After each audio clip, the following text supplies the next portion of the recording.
Welcome to another edition of A Voice to the Gentile Church. I'm Jim Wingerter. Next to me is Pastor Roger Diaz. Next to him is Dolores Lowe. So what do you want to attack first, Miss Dolores? Oh, let's go after the Catholics. Come on. Okay.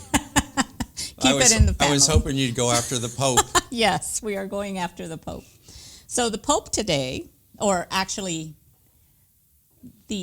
and you'll find this interesting, the Pope put out a doctrinal change, right? In the past, he's always said things and they're just saying, right, ambiguous.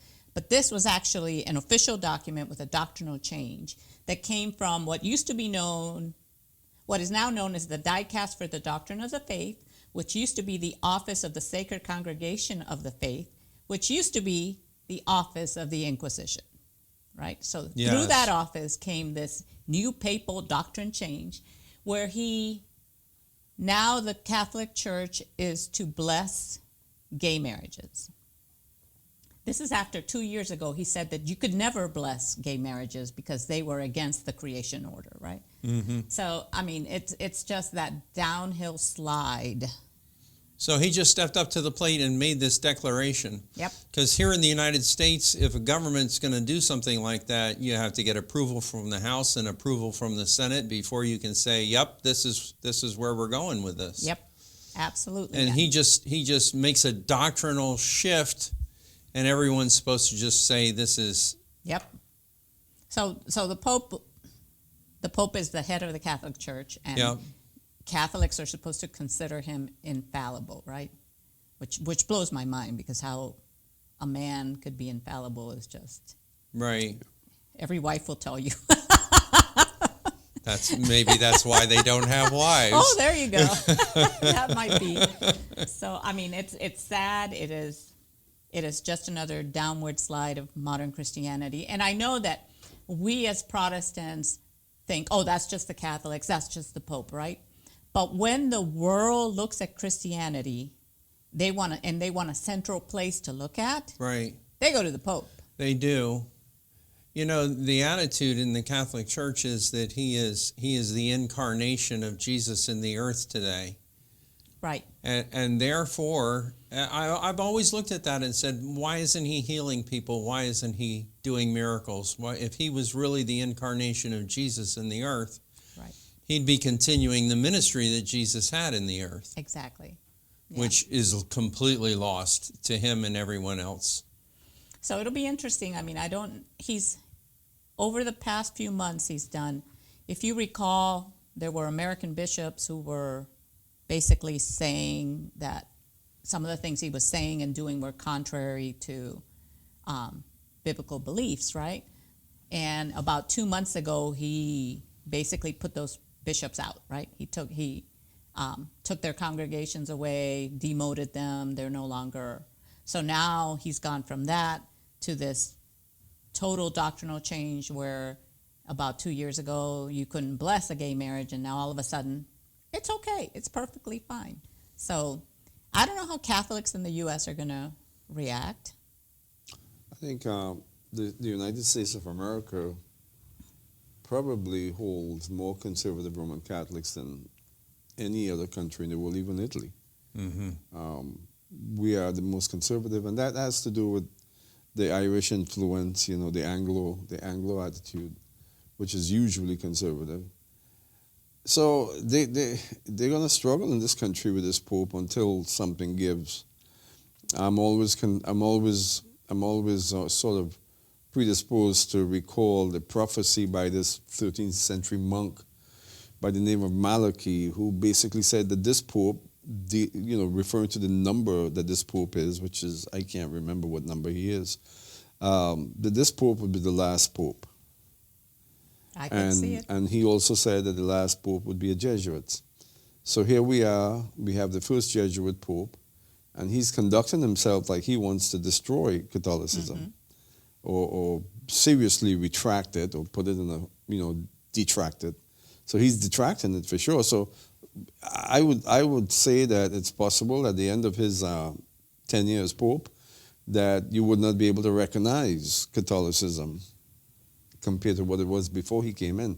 So Malachi seemed to be correct. This Pope is certainly bringing an end to Catholicism as it existed. So I think that's worthy of consideration here. So he's wrecking Catholicism. He's removing all of the traditional conservative positions on the Bible as it relates to Catholicism. So he's doing his job. At the same time, worse than all of that is he's working diligently to bring about this global order. Right. Global religion. He's very much entrenched in that whole movement. And he's not doing that based on his own initiative. This has been a Jesuit initiative. I mean, the Jesuits have been working on this ever since the conception of the Jesuit order in 1534 with Ignatius de la Royale. So Ignatius de la Royale established the Jesuit order, and from very early in its existence, their purpose was to bring about an order that would supersede the Vatican. They've always been anti-Vatican. And that's why the Vatican banned them in the late 1700s. The Vatican banned the operation of the Jesuits, but they were so entrenched at that time even that they couldn't fully do away with them. So the Jesuits, they took over the Vatican. They won the war. Mm-hmm. And so their agenda to bring about a global order is succeeding. Obviously succeeding, right? So the Pope came here in 2015. Right. Declared that it's time for a new world order. It's a one world government. It's time for a one world religion. We have to consolidate religions, and we've got to do away with national borders. Ever since that statement in 2015, he's been working diligently, along with many others, to bring that into existence, and it's happening. Mm-hmm. So go figure. So, what other good news you got for us? So sorry to talk about this, but I don't have any good news today. But so the I'm war, sure we can come up with something. Yeah, the war in Israel. Yeah, that's true. You're absolutely right. I do have good news. The war in Israel is raging, right? And I heard today that they're moving south, getting ready to take that city in the south. The name of that city is... I don't remember. Yeah. And so they're getting ready to take that city in the south, which is going to be a massive campaign because most of the operatives from the north, Hamas operatives, went south and entrenched in that city. And so that's what I heard today. So what did you hear? Well, so... You've seen all the crazies in the United States, right? They're doing all the protests. They took over Grand Central Station in New York yesterday. They actually impeded organ transplants getting to people who were about to receive surgery to get those organ transplants, right? And it's all because they're wanting to profess that the poor people in Gaza who are, civilians, and Israel is being so evil, and Israel is committing genocide, blah, blah, blah, blah, blah, blah, right? Well, remember the story of the hospital that supposedly Israel bombed, that it wasn't Israel, it wound up being Hamas that bombed the hospital? Turns out that the head of the hospital, which was proven to be a military Hamas base, is a high-ranking member of Hamas. Mm-hmm. So, you have, and then today it also came out that at least one of the hostages that was taken was not taken by Hamas people, but by Gazan civilians who came in after Hamas and took her. So it's the more the left is talking about all this nonsense, the more the evidence that comes out that everybody seems to be complicit in these attacks, right, on the Hamas side. And the little secret that nobody is hearing is that the Arab states, the United States, the Europeans, they all want Hamas gone. They just want to keep that farce going of blaming Israel because that's the thing they do, right? So they complicitly want Hamas gone. They're doing their best to behind the scenes to make Hamas gone, but in front of the public, they're blaming Israel and saying Israel is the big bad, right? So I'll take you somewhere else. So Egypt built a wall. Not just a wall. This is, if I were Donald Trump. Donald is envious. Yes, I would be envious. So Egypt has decided that they don't want Palestinians coming into Egypt. So they built a wall, but not just a wall. They built a barbed wire fence, followed by a no man's land with big berms of dirt, which leads me to believe, are you going to shoot people? And then they built this wall that is 15 meters across, 8 to 10 meters thick, made out of concrete. Oh. So it's like the mother of all walls, right? Donald Trump should be envious, right? Right. Because if you get by the barbed wire fence, then you wind up in that no man's land with all those berms of dirt where, my only thought is they could shoot you, right? And then Right. you hit the wall and can't get into Egypt. How long is the wall? It's the entire border Of Gaza of with Gaza Egypt. with Egypt. Oh, it's about 75 miles, 80 miles. Yep. So it is just amazing, right? So on the one hand, they're telling the whole world, it's just like Queen Noor of Jordan, who was telling the whole world how terrible and inhumane Israel is, but Jordan doesn't want Palestinians coming in, and now Egypt doesn't want Palestinians coming in, but the rest of us They should. never did. Right. I marveled at that when the October event occurred, because right away they're saying, we have nowhere to go, we're cornered. Why are you cornered? You could go out through Egypt. Yep. Egypt wouldn't open the door. Exactly. Didn't want to see one of them. Yep. And they did for humanitarian purposes. People that were in medical conditions that were desperate, they let them, only them. They Right. didn't even let family go with them. Right, exactly. So, Israel's the big bad person, even though they did nothing and were attacked. Right. But none of these Arab states want them, right? Because they all know that what they'll do is destabilize their countries, right? That's what's going to happen. Jordan was nearly toppled under Arafat because he started getting people in there, and they realized it and went, oh, and get them out of here, right? Yeah. So, not to mention that the Palestinians were not there in the mass that they're there now 100 years ago, because most of them came from Jordan and Right. Egypt. Exactly. They were refugees and rejects from Jordan and Egypt, and of course Egypt doesn't want them back. Egypt and Jordan, the whole Arab Confederation, has a reason for having those people there to begin with. Is to do exactly what they're doing now, to impede Israel, to undermine Israel, to attack Israel. So why would they? That's why they're there on behalf of the Arab states. So why would they take them back? Right. Egypt has a long history of fending up its borders, especially from the east. In biblical times, they had the Mikdols, what was called Mikdol, where they would set up fords to protect their border, and they were always very concerned about invasion from the east. And this is part of their history. They're doing what they've done for 4,000 years. But the truth is, most of the people that they're fending up or keeping out, most of them are actually Egyptians, or they have ties to Egypt. So we know why the so-called Palestinians are there. They're there to impede Israel, like we said. Absolutely. And then one more bit of bad news before we move on to some good news. So remember when Biden got elected? Who could forget? I've been trying to forget. Yes, tell me about it.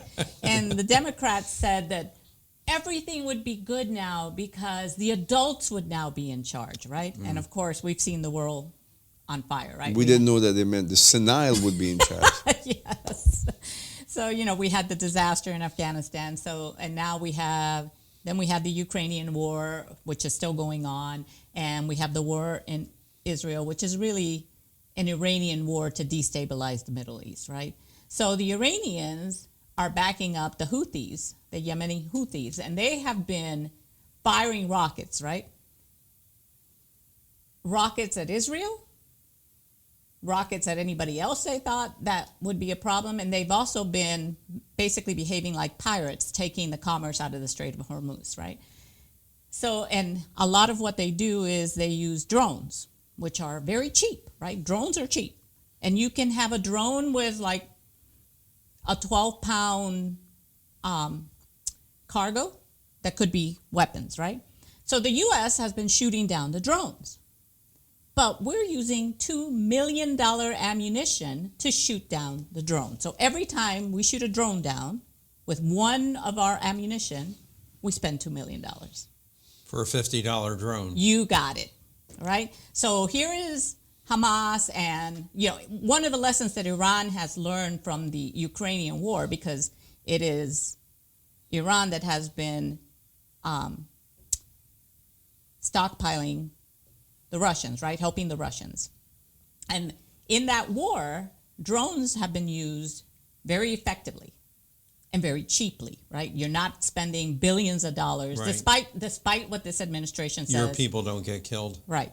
And so the lesson has been learned. They're now applying that lesson to their battle inside the Strait of Hormuz, and we're still stuck in our billions and billions of dollars of ammunition. So now the Biden administration is saying, well, because we're spending so much money, maybe we need to send troops in.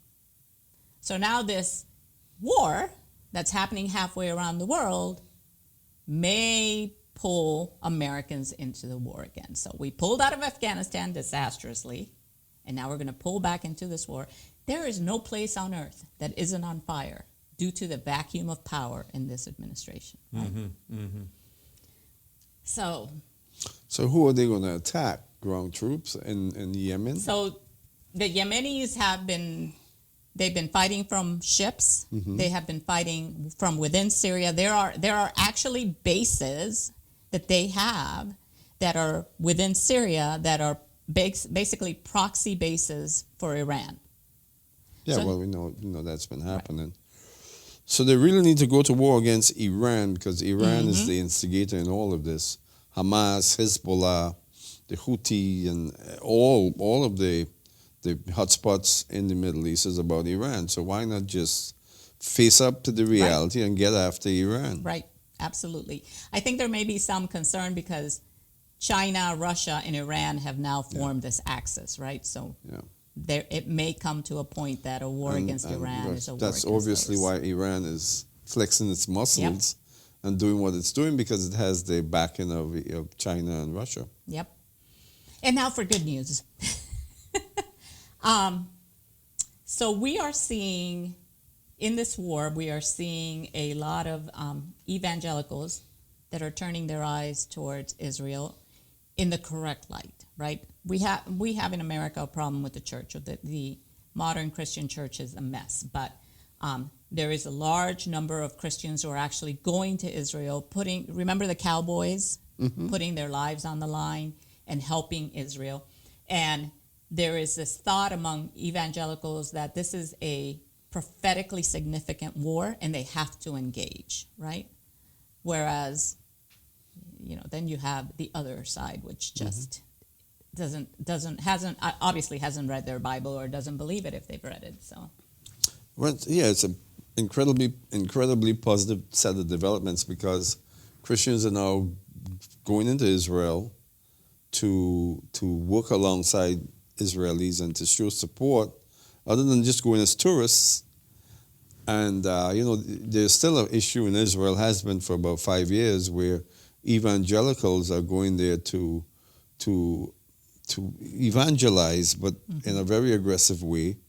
They set up young Israelis to come against them, and then they record these episodes and they put it on the internet. Really, libelous mm-hmm. Actions on the part of these evangelicals to really put Israel in a bad light. That's been happening now. So on the other side of that, now we have more mature, more understandable Christians that are going to work in the land and work with the communities, and that's a very positive thing, and it's wonderful that it's happening. Yeah, I've always had a hard time understanding people who would go to the land and not understand, not get it, right? They go there, they see how the Jewish people behave to other people, which is very, very humanely. It matters who your tour guide is. Exactly. Well, that too. But it also matters when you put your hand in the land and you are building that work, land. Yeah. You work towards it. Yeah. It is such a different experience, right?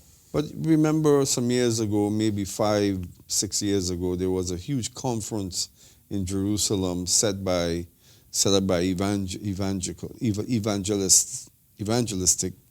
Christianity, evangelical Christianity. And they had this huge convention in Jerusalem where the concern and the purpose of the convention was to determine how to evangelize Jews. Mm-hmm. And they had that in Jerusalem, and they've been aggressive since then. And most of the evangelicals are Americans, and they go over there and they purposely agitate situations, and that's been happening. And until this war, 710, Christians were getting a really, really bad rap in Israel because of these guys. Now you have people that are going to work, right, and really looking to serve. And that's going to undo a lot of what these evangelicals have done in the last 5 years, hopefully. They're determined to make a mess.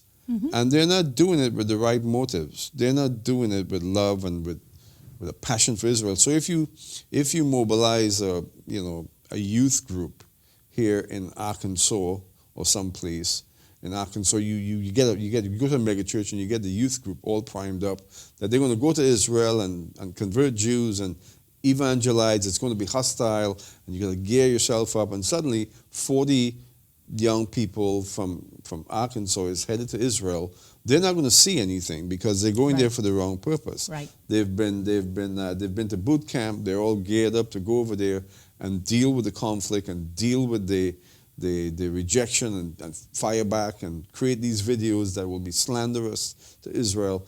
If that's their motivation, they're not going to see anything. The Holy Spirit wouldn't be able to penetrate their hearts, but that's what's been happening. And I'm glad, in a sense, that this war is going to kind of put a stop to that, hopefully. Oh, it's certainly polarizing, right? Yeah. You got the Christian, there's definitely a straight line, mm-hmm. and on one side is one group, and on the other side is another group. Yeah, I've seen some really bad videos. I saw one video where they provoked a young lady to the point where she was just beside herself, and then they categorized her as demon possessed. But from what I can pick up on the video, she was basically saying, "How do you expect us to believe you when you've persecuted us for 2,000 years?" Because the same aggression, the same strong initiative that they've been attacked with over the last 2,000 years from Christians is the same attitude, the same spirit that these Christians are bringing. Right. So you're going to provoke people, and this young lady was horribly provoked, and so now she's a demon. Trying to create it's libel. Mm-hmm. It's libelous. Yep. They're trying to do exactly what the church did in the Dark Ages: render all of Israel as devils. They're not human, and that's why we need to just write off Israel, and that's happening in Christianity today. Yep. Happening in Christianity today. We have a moving shofar. Yeah. Okay, so that is today's. So there news. It is. So we have a question. And if the shofar would stop responding, we'll be fine. Let's see. I'll get to sit fine. There you go. It's not going to move again. So it's timely. It's before everybody, this question at this time of the year. So this person said, "I know that ancient Christians appropriated pagan festivals, and therefore we now have Christmas." That's an interesting way of saying that. "But why would it be wrong to celebrate Jesus on that day if one day is good as the next?" Now, that's pretty presumptuous to say. And that's the Shabbat people that say, well, it doesn't matter if you worship on Saturday or on Sunday as long as you're taking a day of rest one day a week. Yeah, I think if I understand this, the person is saying, or the person said to me, many times we say, why celebrate Jesus' birthday on December 25th when every day is good to celebrate his birthday? And this person sort of took that and twisted it Yes, You know, right. so what difference does it make if I worship him on December 25th versus June 6th? Which I understand. People get really, really defensive about Christmas. And for good reason, right? What do we know about Christmas? It's highly, highly cultural. It's very much integrated into our culture. It's a very, very important part of who we are, because many people annually get into debt purposely Right. for Christmas, and they start shopping, they start planning for Christmas way in September in many cases, and Sure. they go through this annual procession of getting your credit cards paid up so I can charge them up again for Christmas, and all of the house repairs, all of the plans. It's a deep, deep, deep cultural reality. So people get really defensive about this when you come along and you challenge it. So I understand why people get upset about this. And yeah, this person acknowledges, and many do, that Christmas, the root of Christmas is pagan. We all know it, right? Sure. It's pagan. Many people, even today, struggle with that. They're not aware of it. Even in today's world where you have encyclopedias, you have the internet, you have all these tools and sources that you can pull to.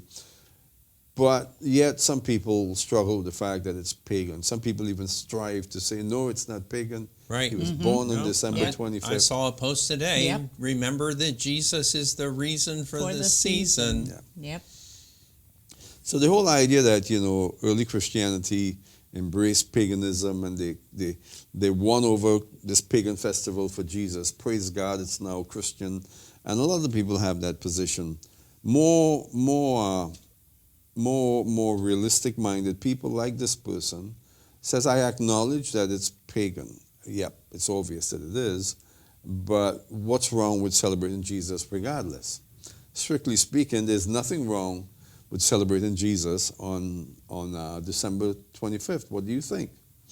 Is there something wrong with celebrating him on December 25th? No, I don't think so. But I think there is something wrong with God gave us very specific instructions about how he is to be worshiped.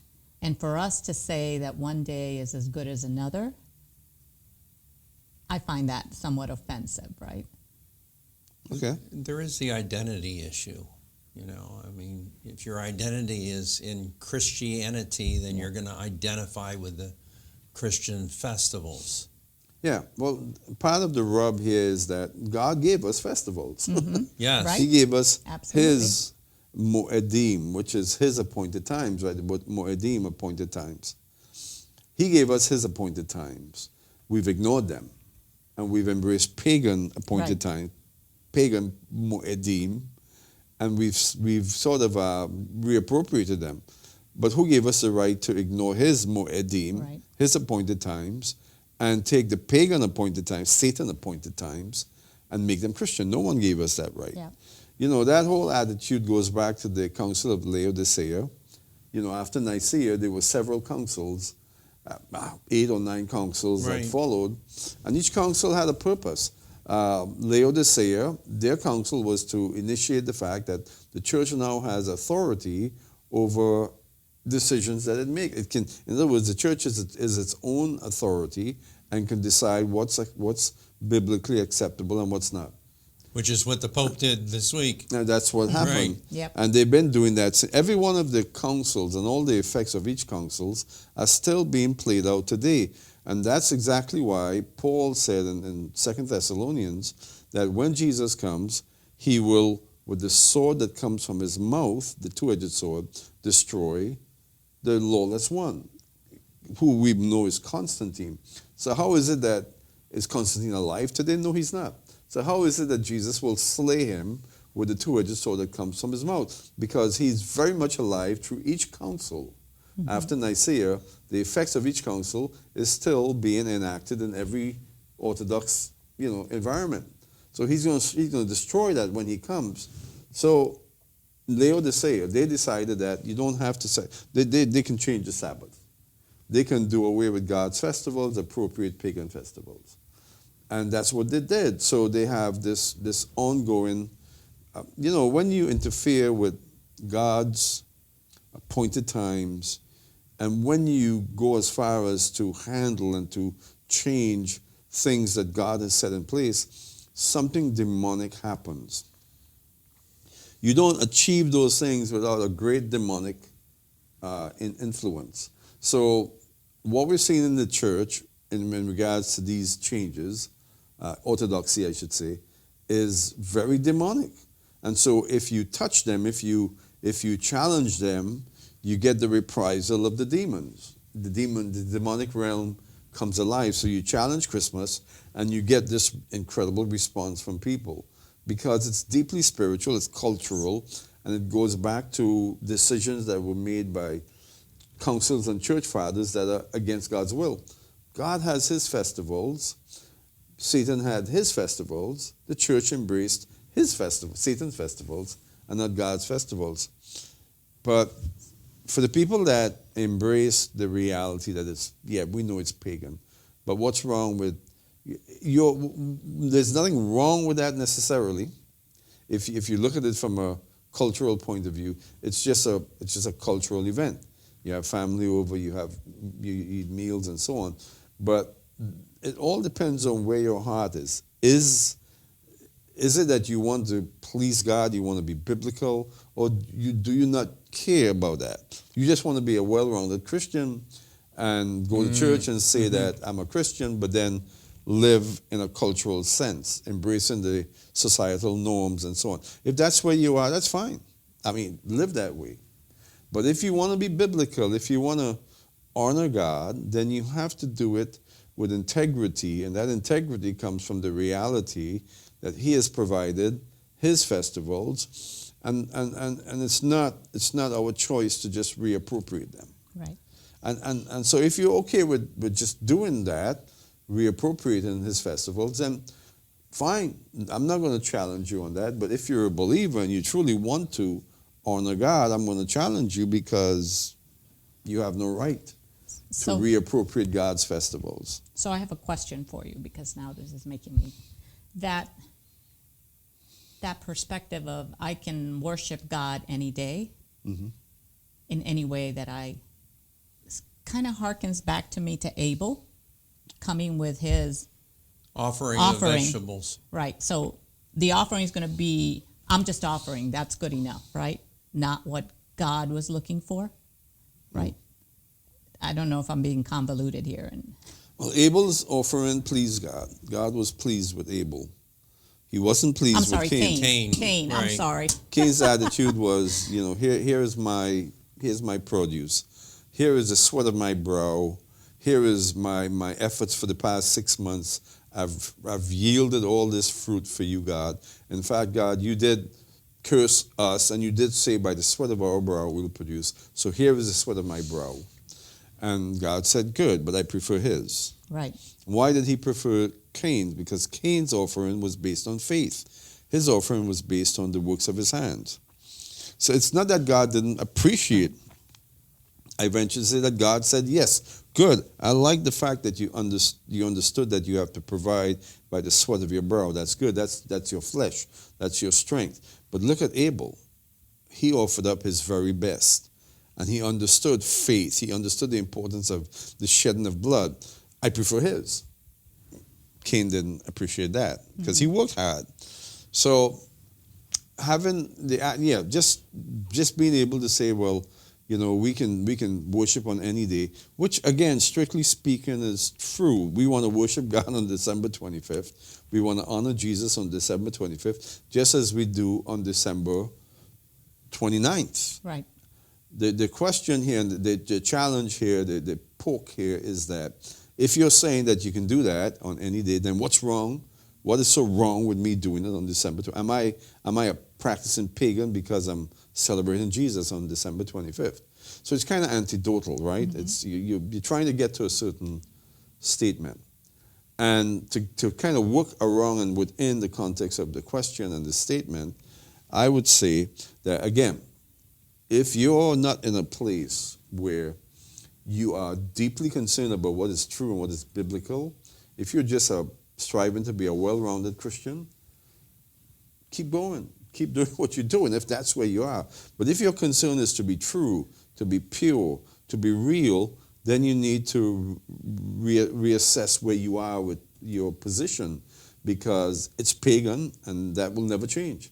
If God is the same yesterday, today, and forever, and the things that belongs to God is in the same place, the same yesterday, today, and forever, then so is the devil, and so are his things. They don't change. They remain exactly the same.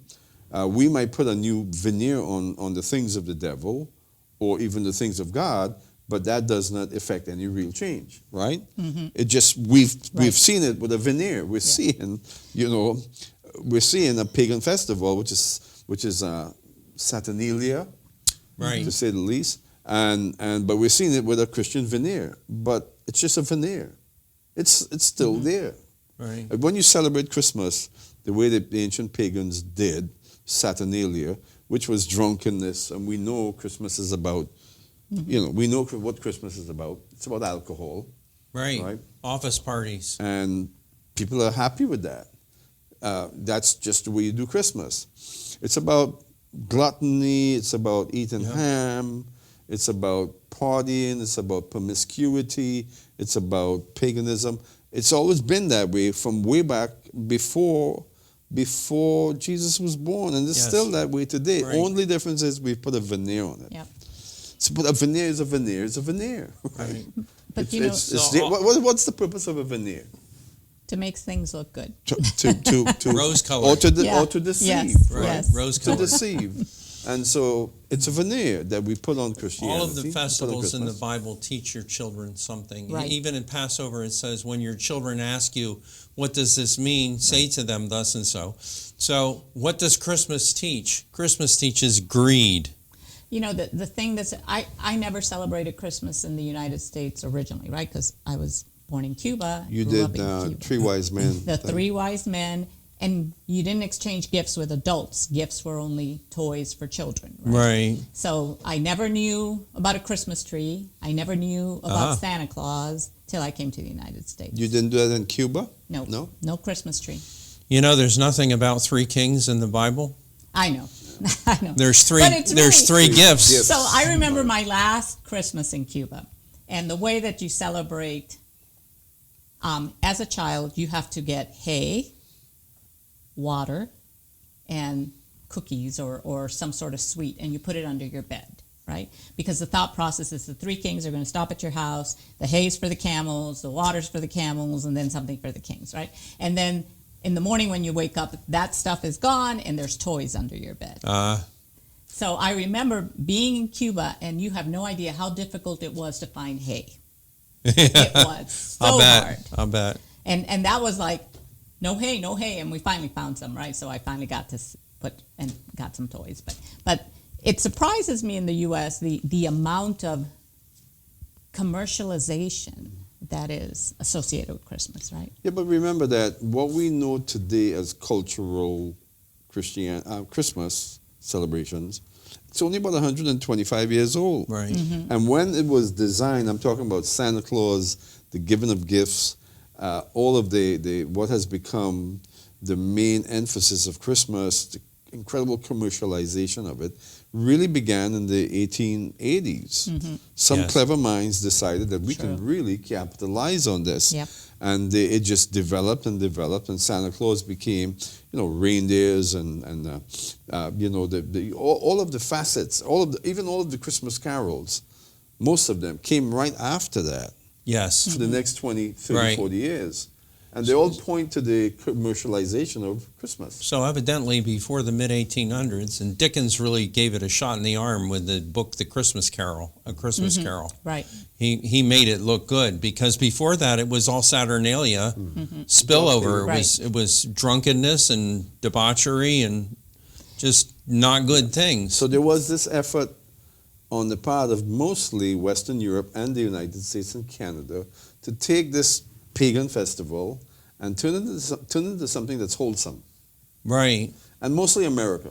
Mostly, I Yeah. would say even the Northeast. Yep. The American Northeast is where this initiative was really sparked, where we should do something better with Christmas than what is historically accurate. I mean, we have here in the congregation a woman who's German, from the region of Bavaria, and she would just flat out tell you that she's not a young person, but she's not terribly old. But as a child, everyone knew what Christmas was about.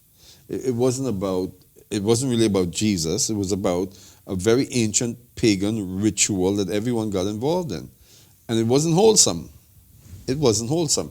There was debauchery and all kinds of drunkenness and gluttony that was associated with traditional Christianity. So the people who framed Christmas to be what it's now is, this wholesome. I everywhere you go, I go once a week or maybe once every 2 weeks for noodles in a place on Mills. They have good noodles, food. So I go there once every 2 weeks, and I have a certain dish I get. So these are Vietnamese or descendants of Vietnamese. So I go to this place, and normally they have background music going, Christmas carols. For the full half an hour that I was there, Christmas carols. And all of these carols are painting this incredible picture of how wholesome and even how Christian Christmas is. But these people are not Christians. And so you go anywhere you go around. There's this atmosphere, this movement that comes about every year at this time that is supposed to draw you into the wholesomeness, to the good spirit of Christmas. And it's only about 120 years old. Right. And so people tend to, you see, we get tunnel vision. Right. We can only see things based on our personal history. Going back into history to try and derive some reality is not something we want to do, especially as it relates to Christmas. Right. But we must remember that what we know as wholesome, good, wonderful Christmas is relatively new. And it's commercial. When it was invented to put the emphasis on commercialization of something that was pagan and make a lot of money off of it. Is Christmas a big industry? Oh, yes. Absolutely. Really? Every retail store looks to be in the black in December because they're not so good the rest of the year. Absolutely. And the thing is like, for example, in my house, when my kids were little, I had no concept of Santa Claus. I didn't know what Santa Claus was when I was a kid. So I would not have, taught my kids about Santa Claus. But my mother-in-law, whoa, how can you not teach your kids about Santa Claus? Yeah. That's so evil. That's so wrong, blah, blah, blah. So the kids ended up, Santa Claus. But that only lasted till like they were 5 because I just couldn't keep up, right? I mean, that's a bit of a conundrum, right? Yes. Do they offer courses on how to raise your children with the belief of Santa Claus? Like, at what point do you sit them down and say, listen, I've been lying to you for 15 years? Right. I mean, it's usually around 7. Some kid in every class says, my mom said Santa Claus is a farce. And every other kid in the class. So let's see. You grew up in the context of, I did as well, but I can't recall these things. When is it acceptable to tell a child that, I've been lying to you, Santa Claus is not real? Usually around second grade. Second grade. How 7 years old. Wow. 7 years old. Yeah. Wow. If they haven't figured it out by then on their own. So they have older siblings, they rat him out. Yep, eventually, yep, they will. So right around second and third grade. Yeah. Right. So schools around the country during second and third grade, there's this upheaval where kids are getting upset. Kids are going home and addressing their parents as to why did you lie to me. I did it. You did it. Is Santa Claus a fake? And they admitted he was. I said, well, what about the Easter Bunny? Yep. What about the Tooth Fairy? Yep. I said it. Yeah. Most kids don't say, what about Jesus? Well, naturally. Yeah. If the whole story of the nativity and Santa Claus and the reindeers and Noel and all those things are just lies, stories, can it be that Jesus is just another story? Right. And so we wonder. That's the satanic plot. Right. We wonder as to why is it that so many people are challenging the Bible and so many people are willing to just walk away from the reality of God because they've been conditioned to do so by their own parents. If Santa Claus isn't real and we've lied to you about that, then maybe this whole thing with God is easily dismissed as just that. Right. And so we live in a culture where people are free to challenge God, to challenge the reality of the Bible. But look at what happens when they're in second grade. Right. Yeah. You know, part of the reason my kids figured it out is, you know, you buy the gifts, you wrap them, you hide them, right? I would forget where I hid stuff. And come June, July, oh, the kids would find it. Oh, and I'm like, oh, yeah, that was a Christmas gift. Because I just never remembered where I put everything. Right. You know, I as a kid, I was, even as a grown adult, I was totally captivated by Christmas. I believed the whole thing. I received the whole thing. I lived it. It was part of my existence. Very important. I'm not even sure why it had such an effect on me, but Christmas was really there and center in my life. And it was the hand of God that brought me away from it. You've heard my testimony. But God spoke to me directly and broke the yoke. And I knew then, as I know now, that had he not taken that action, I would not have been able to walk away from it. So Christmas comes with it a very strong, connective, spiritual reality. It connects to you. It grabs you by the very core of your being. I know it because I still recall all of the sentiments, all of the emotions that Christmas would bring into my life. At that time of the year, it was very, very special, very important, very captivating. So that's another aspect of Christmas that we can bring to bear here, is that it's very spiritual. Now, so look at the facts. It's very spiritual, it's very pagan, it's very ancient. So exactly what is that spirit that captures so many people at this time of the year? And why is it that in terms of our corporate world, fornication, adultery, drunkenness, all those things are peaked at Christmas time? I mean, you put the pieces all together and you see that we're celebrating something that's spiritually charged, that connects us to something that's ancient, Saturnalia, where we're still doing the same things that the ancients were doing at this time of the year. So it's spiritual. So to answer the question, what's wrong with it? Why is it so inappropriate? Because it's spiritual. There's a spiritual component that's attached to Christmas that draws you, that holds you in that place. And it brings on all those special feelings. And everybody, there's mistletoe. People want to go kiss other people's wives and stuff because it draws that out of us. And so that's Christmas. And we say we want to tie it to Jesus. We want to say that it's about Jesus. You want to blame God for your debauchery and your spending the money that you don't have, getting yourself in debt for the sake of having the most wonderful Christmas, have your friends over, show off all the wonderful things that you did for Christmas. That has nothing to do with God. It has nothing to do with a true biblical Christian life. And again, most people, most Christians, I think, are not in a place where they can appreciate my statement. Right. Mm-hmm. Because frankly, they don't care. It's cultural, it's more important than the Bible. People in the Matrix like the Matrix. Yeah, that's certainly applicable there. So, you know, we normally bring a lot of scriptural references to bear. And we want to go to one place. Okay. Concerning Christmas. And again, the purpose of this program is not to defame or destroy Christmas. It does a good job of that all on its own.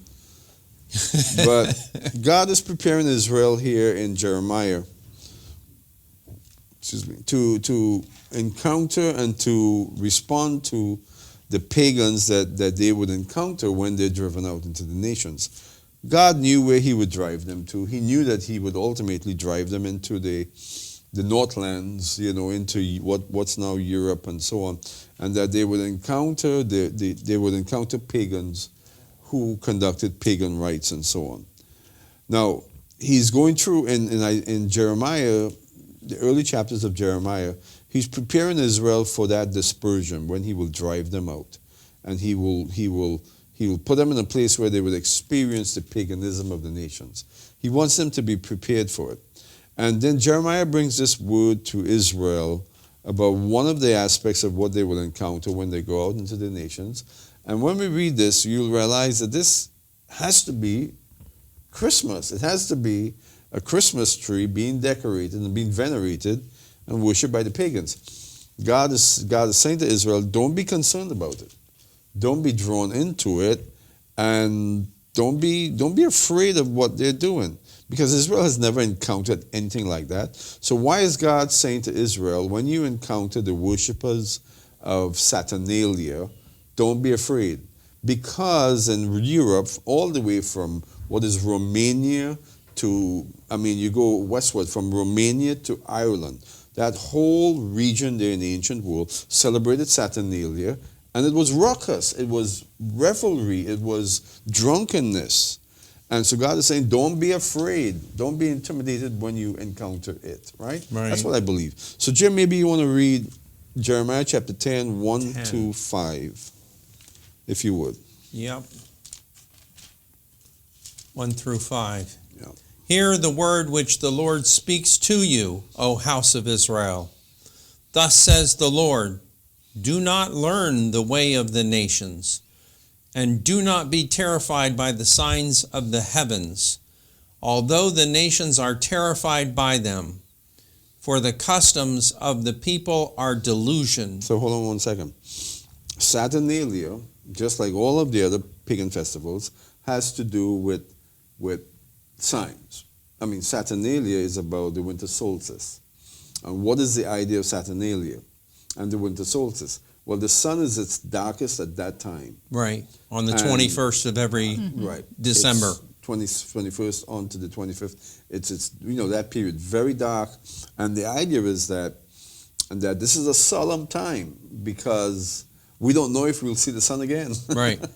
And we have to worship, we have to go through this ritual sort of to be self-assured that we will see the sun again. Right. All right. And that's the whole one of the aspects of Saturnalia. Right. So yeah, it's about the signs of the heavens. So by the 25th, they were able to see that the days were getting longer, the sunlight was getting longer, and they took the attitude that the sun god had conquered darkness.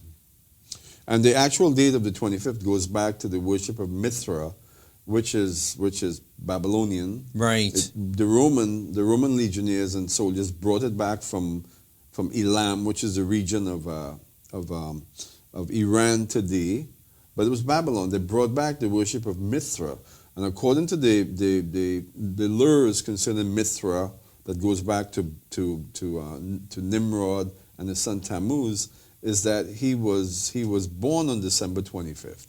The Tammuz was. Mithras is about this Tammuz, this Azura Mazda, as they refer to him in the Elamite language. He was born on December 25th, and he died at Easter. So around Easter time, in the springtime. But so December 25th became the time of the birth of the sun god, who was Tammuz, who was the son of Nimrod, who was supposed to be the son of God. So that's how the date, December 25th, got tied to what we know as Christmas. But in the ancient world, Saturnalia and Mithras were two separate things. Right. They became merged together as time went along, especially when Christians began to celebrate Saturnalia and Mithra. They tied them together. So it was convenient to say that the Son of God was born on December 25th, and Saturnalia, the winter solstice, is part of that celebration. And that's how we ended up with what we know as Christmas. And then, of course, like we talked about earlier, in the 1800s, when the whole thing just became polished and presented and commercial. And so now we end up with this incredibly convoluted celebration of Christmas. So continue reading there in Jeremiah. For the customs of the people are delusion, because it is wood cut from the forest, the work of the hands of a craftsman with a cutting tool. They decorate it with silver and with gold. They fasten it with nails and with hammers, so that it will not totter.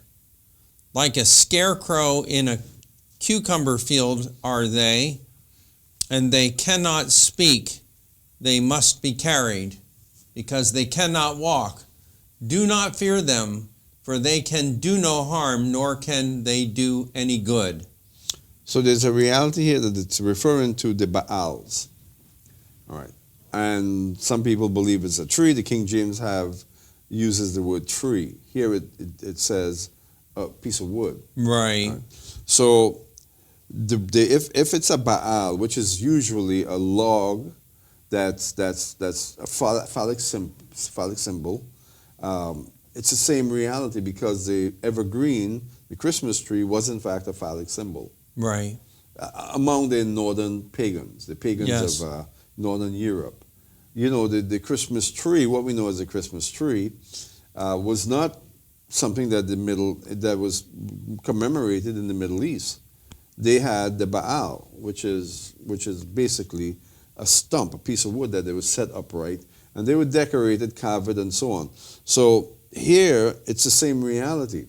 One goes into the forest, cuts a tree, plants it, decorates it with silver and gold, and fastens it so it doesn't move. And so many people, myself included, has related that to what we do at Christmas time with Christmas trees. Yeah. Because I did exactly this. I used to go up to a place not too far from here and cut down a tree. Right.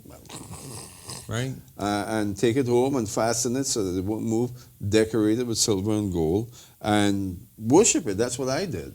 And sometimes people would say, I never worship my tree. Wait a minute, did you sit and decorate it? Did you admire it? Did you show it off to everyone? Yes, you worshipped it. It became an object of worship.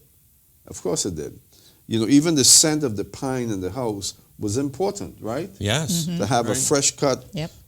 Christmas tree in your house was relevant to it spoke to the reality of Christmas. So if this is a phallic symbol, a Baal, which is basically an upright log, or a tree, it's the same reality. It's the same truth. Right. We worship our trees. I mean, how many people are crazy about Christmas trees at this time of the year? Very particular, what size. One. Yeah, I mean, it seems as if the more affluent you are, the better tree you have, right? I mean, look at the White House.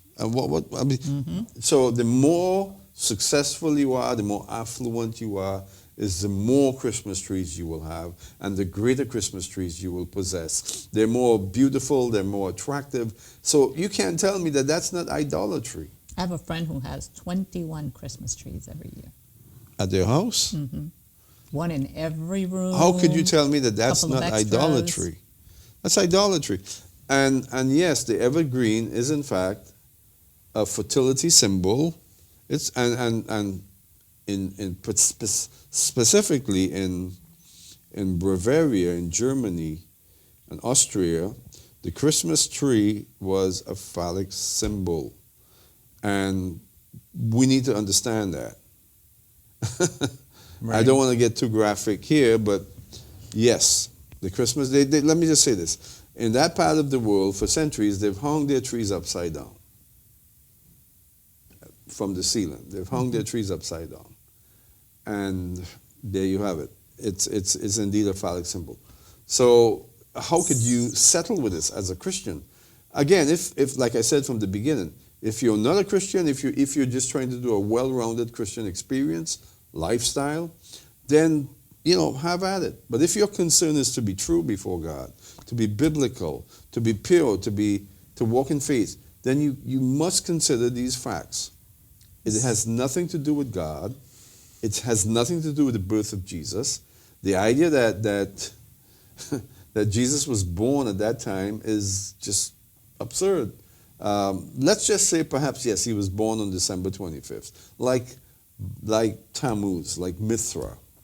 Okay, let's say that's just a coincidence, that he was born on that exact same date. Listen, the celebration of Mithra, the birth of Mithra, Tammuz, predates Jesus by 250 years, right? So if by chance he was born on that same day, why? Now, what is it like in Israel at this very time? Right now as we speak. What's the date? December 19th? Yeah. It's cool here. It's cold there, It's and especially cold. Bethlehem Right. on the border of the Judean desert. Yep. It's cold, wet, and miserable Right. at this time of the year. And so shepherds did not tend to their flock at night during this time of the year. They did that during the late summer period. Things are beginning to cool down. You know, they would tend their flocks at night. Yep, absolutely. Not in the dead of winter. It just didn't happen. Right. Right. And so the struggle with Christmas is real. I know. I know the struggle is real. But you got to be, if you're determined to serve God in integrity, in truth, you got to be able to let it go because it's not of God. So what about, because there are Christians out there, who, like my household, where the family is divided, right? Because like I have my daughters-in-laws, they're believers. They're believers. But don't ever tell them that Christmas isn't to be celebrated, right? Yeah. And even among my kids, you know, there are those who are opportunists who just like getting gifts, right? So they'll always want Christmas, but there are those who are also in that boat of. How do you deal with that? Mm-hmm. You can only, in that case, speak the truth and pray that the word that you speak would be like a seed that will take root in them. Right. Some people are just predisposed to not caring about intimacy with God and being right with God, being true with God. Some people just, it's not their concern. Others are more apt to say, I want to be pleasing to you, God. I want to honor you. I want to serve you. I want to know your word. I want to glorify you based on the truth of your word. And these are the people that will seek things out. You're not a seeker if you're settled with your Christianity and it kind of wrongs you off, like I said. Mm-hmm. Then you're not a seeker. A seeker, those who seek, are the ones who will find. These are the ones who will challenge the norms of Christianity that are not biblical. Easter, Christmas, and even Halloween now is being factored into the Christian experience. So it all comes back to what we talked about earlier, you, Dolores, with you, God's festivals versus Satan's festivals. Yep. And we got to bring it down to that final point. We're choosing to celebrate Satan festivals with a veneer on it, right? A veneer is a veneer. It's a veneer. And we're rejecting God's festivals. And like you said, God's festivals are entirely different from Satan's festivals. Mm-hmm. Satan festivals, they always seem to become commercial. They all seem to have a fertility aspect to them. Mm-hmm. Yep. And they're all accepted by the world fully. God's festivals have no such thing. They're not in any way at all connected to fertility rites. They're not in any way at all commercial, and the world hates them. So stop and think about it. What is more biblical than God's festival that's being rejected by the world, has nothing to do with the things of this world, and in fact, are not pagan? I mean, why would you reject it? Especially since his festivals can be so effective, fruitful in regards to teaching your children, but teaching some Christians need to be taught. So God's festivals are redemptive, they're edifying, they point to salvation on the broadest of scales. And so why would you not embrace his festivals and choose something with a veneer that's actually pagan? Again, because you don't care, it's not important to you. You know, sometimes people live their lives, you know, they're young, they're healthy, they're wealthy, they're strong, and the things of God are just, you know, to round off their lives, right? They christen their children just to say that they're dead. They go to church here and there just to say that they're Christians. But in many cases, it takes a catastrophe, a traumatic time in their lives to come to the end of that and to begin to look to God. Right. Yep. But unfortunately, many times it's too late. They're in their 40s, they're in their 50s, and they've already been set in their ways. So to turn around now and then look for God becomes a trial. Most people that are born again, and this is a sad truth, most people that are born again,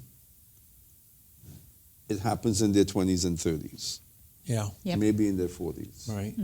After a certain point, it's like you're jaded. And when the time comes for you to look to God, you're too set in your ways and you can't cry out. You can't be broken and humble before Him because you've gone too far in your futile way of life. But God can intervene with power in anyone's life. But what I'm saying is, we can so mold ourselves in this fallacy of this life that when the time comes for us to consider God, we're too set in our ways. And that's a sad reality. It is. You know, some of us, we have kids in that category, right? Or approaching that category. We don't want to think that, hey, that's going to be their reality. So how do we pray for our children like that? You say, God, when you bring them to the end of themselves, do it strongly. Do it with might. Bring them to the end of themselves completely so that they can truly repent and seek you based on your word. The Bible tells us to raise your kids according to His word in the Bible, and when they grow old, they'll not depart from it. So that's the best we can do. But I see young people, when I say young people, people in their late 30s and early 40s that are so entrenched, just so, they're making all the money in the world, they have everything, and they're designing their life based on their success, but they are miserably lost and miserably deceived. And Christmas is just one of those elements. You know, I know a young couple, very successful, and they cover things as Christians, but they're hopeless in reality. They have everything in the world, but they're absolutely hopeless. But they do all the cover things, right? Easter, Christmas, Halloween comes around, they got a dragon the size of a Tyrannosaurus Rex outside there. They have everything, but they have nothing. You see? They know everyone, but they know no one. No one of value, anyway.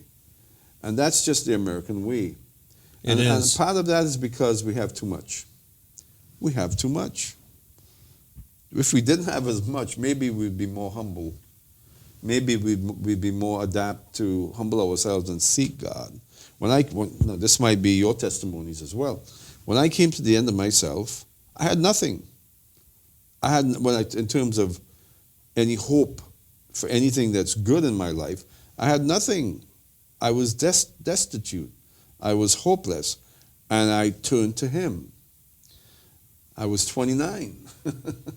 And that's about the age, right, when most of us... I was 35. So right around that category is when most of us come to the end of ourselves. So the question is a probing question, a challenging question.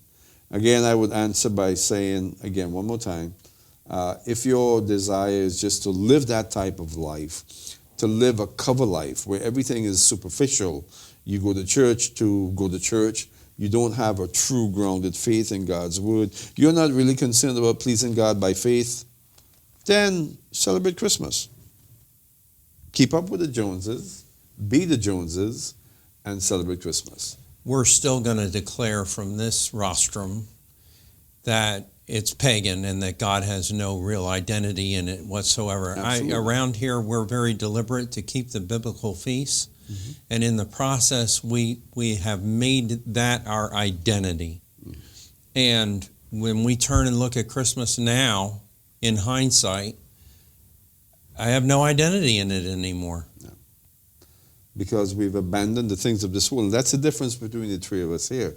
We're born again. We've been transformed. We've abandoned the things of this world. They're hopeless and meaningless to us. So for us, it's easy to see Christmas in proper light. But it wasn't. We all struggled coming out of it. I struggled a lot. Yeah. I struggled a lot. But for the young people and I'm really focused on people, like in their 30s, 40s that are making their way in this life and doing well from the standpoint of the world, but are not doing well in regards to God's word. I trouble with people like that because, again, they go too far and there's a cutoff point where your road back becomes 10 times more difficult. But God is merciful. Right. He is merciful. Right. And he would shed mercy wherever he determines to shed mercy. We're the ones, people like us are the ones to intercede on behalf of people like that and bring them before God. So I have a few people that I pray for that way, not necessarily family, but I pray for them because I see the need for God's intervention. And it's not just about celebrating Easter, Christmas, Halloween, and whatever else. It's about the futility of the life that they live. Mm-hmm. And you might say, well, who am I to recognize futility in the lives of other people that are doing well? Well, I was once there, or aspiring to be there, and I understood, I recognized just how hopeless it was.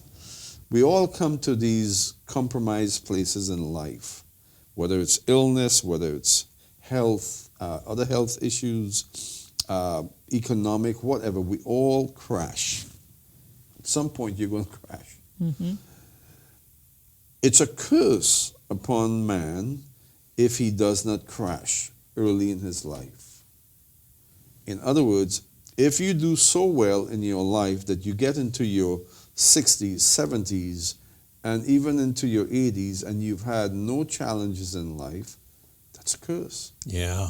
Because you've never come to terms with your Maker. And you die in that state of being really prosperous, in an earthly sense, and you go before him, and you realize that there's a huge aspect of reality that's missing from your life. So that's why I said it's better to crash while you're young. Yeah. But with God, all things are possible. All things are possible. And to be frank with you, I'm thinking about this right now as I'm speaking.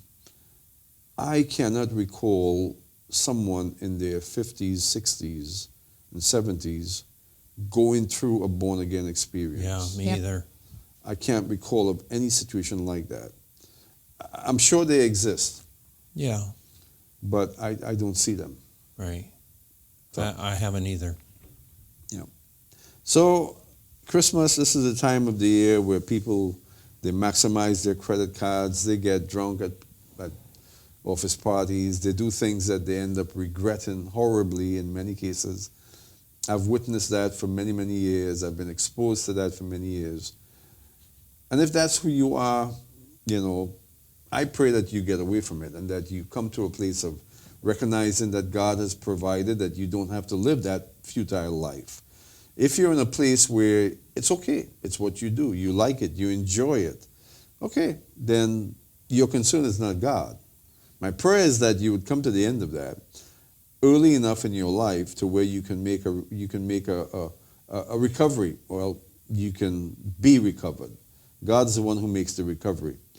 So I guess all I can say is I'll continue to shed truth and to bring things to light that are important. And if this ministers to you, if you're a Christian, truly born again, and you're struggling about Christmas, I would say consider what the Word says concerning Christmas. Zero. Absolutely nothing about Christmas. And consider what the Word says about God's festivals, His Moedim, His appointed times. And you will see a great deal about it. In fact, the entire Word of God, prophetically speaking, is about His 7 festivals, including the Sabbath. So if your concern is in fact the Word of God, you are in fact a true born-again believer, but you struggle with these things, dig into His Word. We live in a very precarious time. This is a very unusual time. Literally, things can come apart in the world in the space of a very short period of time. We could be facing a nuclear war in a very short period of time. Embargoes, shipping embargoes in the Middle East and in other places can really challenge even those of us that are doing really well. Nevertheless, all that we have can be easily evaporated before us. So if you are truly born again and you're pursuing of God's will and the reality of who God is, dig into His Word. His Word provides everything you need. His Word is food for you. Jesus is His Word. So turn to God, turn to Jesus, and you'll find purpose, you'll find reality. Christmas is a fantasy, isn't it? So I was letting that sink in. So that's our program. If this program has spawned other questions in your thinking, please share them with us. You can do so most easily by emailing us at voice@buildupzion.org. That's voice@buildupzion.org. And until next week, Shalom and Merry Christmas.